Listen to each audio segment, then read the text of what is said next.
Hey, what's up, everybody? Isaac here, Civil Engineering Academy. Excited to be with you another podcast episode. Today we are flying solo in today's episode and really diving into some test-taking strategies. I wanted to outline these. We've harped on this in a lot of other different videos. We even harp on this in our courses, but there is some strategy to taking your exams, and so we wanted to talk about those today in today's episode. So we're excited about it.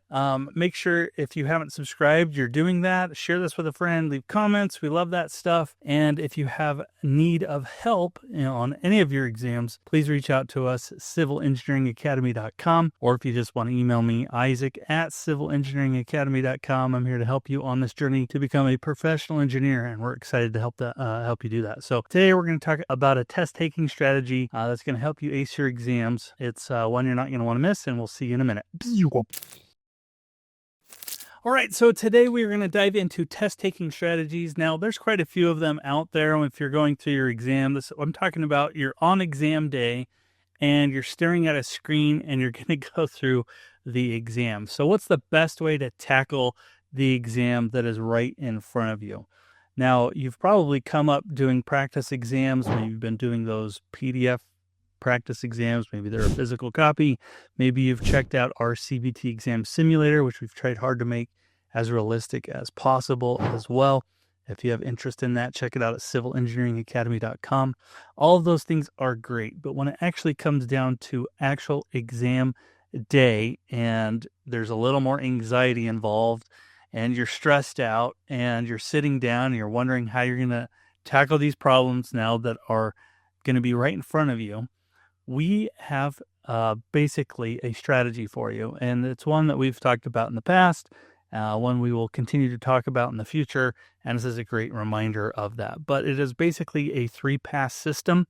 So what we want to do is we want you to go through the first attempt through the exam, take the problem as they come, but we want you to get the quick wins. So what that means is, solve the problems you can solve. You're going to go through the entire exam as the questions are given to you and just knock out those easy ones, get those quick wins, because if we can get those quick wins, what we're doing is building momentum. And that is super key when you're taking this type of exam, knowing that you can solve problems and we're not getting hung up. Maybe the second problem is more of a depth-related problem. You don't want to get hung up on that type of problem and waste 10 minutes, 12 minutes trying to solve that problem when you could have knocked out a bunch of other problems and just kept the momentum going. So that's what you want to do. The first thing you want to do is go through that first pass, build momentum. You want to get quick wins, and that's going to set you up for success on the rest of the exam. Now, if you're going through problems and you're wondering if it's a quick win, these should be problems that you should be able to knock out. You know how to solve it. You've seen it before. This is a basic calculation. Let's quickly knock it out. This is a quick theory problem. I know how to find this. I know if I reason this out, I can answer it pretty quickly. Those are quick wins. So you want to go through the exam and do that. Now, anything you encounter that's other than that, you're going to want to flag so you can come back to in the future. Now, the other positive of doing that is now you've got a ton of solid answers to questions that you pretty much know the answer to. And so that is a very quick win under your belt. And now you've also built momentum. So there are 2 things that happen because of that. And actually a third, you've got now a whole batch of questions that you have flagged that we need to address. Now, you're going to go through the exam again. Now we're addressing those problems that you actually flagged. And you could I guess you could call these brain burners or mind benders. I don't know, but they're going to take a little more time. They're going to take a little more effort for you to actually knock these ones out. So the math may be more complicated. The concepts may be more complicated. Maybe you need to dive into the handbook, or there's codes and standards that we need to really dive into a little bit further. Those are things that are going to eat up a little bit more time, and that's basically the gist of it. So you may be thinking, well, how do I know if one of these flag questions I have falls under this particular bucket? And really, the things that are going on in your mind are things like, I understand this topic, but maybe I need to double check a few things.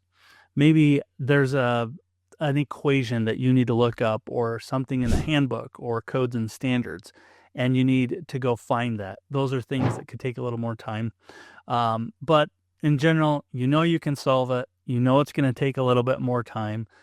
It's going to be a little bit of a brain burner for you. So you gotta dive in, you gotta roll up your sleeves, and you gotta get after those. So that is that second bucket. Obviously, in the second pass through, we want to make sure we're unflagging the questions that we're actually solving. And you're going to do this simply by starting the exam over. You're going to go through the questions again with the ones that you flagged and unflag the ones that you solved this time. You're going to come up to questions that you're going to struggle with too. And that's going to get into our third pass, which are going to be questions that are just going to be extremely difficult or ones you're not prepared for, or maybe you have no idea how to solve. So after that first pass, we've got a whole batch of questions we know we got guaranteed right or very close. The second batch now, we've gone through the second run, and we should have more questions that we've answered we feel pretty confident about. Now, this third run that we're going to pass through are questions that we simply were not prepared for, we haven't seen before. And so in this pass, that third final pass, hopefully there's not too many problems left. But we're going to have to take some educated guesses. You could call them smart guesses, educated guesses. I don't care what it is. But you want to reason things out. So if you can reason out a couple of the answers, it's not going to be a high value, or maybe it's not going to be a low value, then that ideally is what you can do and get these things down to maybe a 50-50 guess for you. That would be ideal. If you run up to stuff that's just impossible for you to solve, obviously you're going to have to guess. But the point here is that you want an answer on every single problem, because you will not be penalized for selecting an answer. You need to have an answer. If you don't, you're going to get that one wrong. So you want to make sure everything has an answer on your entire exam. Do not leave anything blank, and you don't want to make that mistake. We've had some people not get, they run out of time, and so they end up not being able to look through the exam, not be able to reason things out, not do this 3-pass system that I'm talking about, and they end up getting in a bind, having to guess on, say, a third of the exam, and then that's just no good. So you're going to fail the exam because of that. We want to give ourselves our best chance possible. This 3-pass system is what you will naturally go through, and you'll be able to get it done. So another key point to this whole strategy is that every single question on these exams is worth the exact same amount. So we don't want to leave anything blank. Whether a question takes you 6 minutes to solve or 3 minutes to solve, it doesn't matter. Whether you're having to look through a bunch of codes and standards, or if you can just reason it out, it doesn't matter. They are worth the same.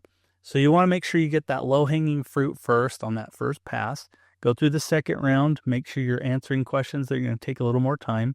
And on that third round, let's just knock out of the park as best we can the ones that we are simply going to struggle with quite a bit. Now, to take this whole 3-pass system and wrap it all up in a nice little package, we've called it actually the CEA Testing Strategy. And it's just kind of a nice thing that we want to present to you. You will naturally go through this. It's a strategy that many will just naturally do anyway. But there are other strategies out there. I mean, you could just plow through this exam trying to take every problem as it's given to you and struggle when you're hitting a problem that's super difficult. We don't want to do that. We want to make sure your time is good, you're using your time wisely, you're passing through the exam 3 times using this strategy that I'm talking about. It will set you up for success, and I promise you things will go a lot smoother for you. So make sure, in addition to all this, that is the test taking strategy. You can practice that with practice exams. I highly recommend doing that, whether you've got downloadable ones, physical copies of exams, or our CBT exam simulator. Make sure you're trying to implement that kind of strategy in your practice exams as well to prepare you for the real deal, because that's where we want to put the pressure on ourselves well before the real exam. All right, that's going to wrap this episode up. I hope you enjoyed this. I'm curious what your thoughts are. Do you like these kind of test-taking strategies?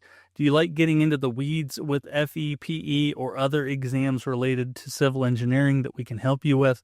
I'm interested in knowing if these things are what you are interested in listening to. I love doing interviews with people. I love bringing my brother on, talk about topics, and I like to talk about topics myself. We will continue to do those, but I'm also curious if these kind of strategy sessions, as well as diving into FEPE or any of our other civil exams in detail, is helpful to you. So if it is, leave a comment, shoot me an email. We want to hear about it. But I just want to thank you for checking things out. Thanks for being here. Again, if you need help with your journey, check us out at civilengineeringacademy.com. We're here to help you on this journey to become a professional engineer, and we're excited to help you do that. So thanks for being here, and we'll see you in the next one. Bye.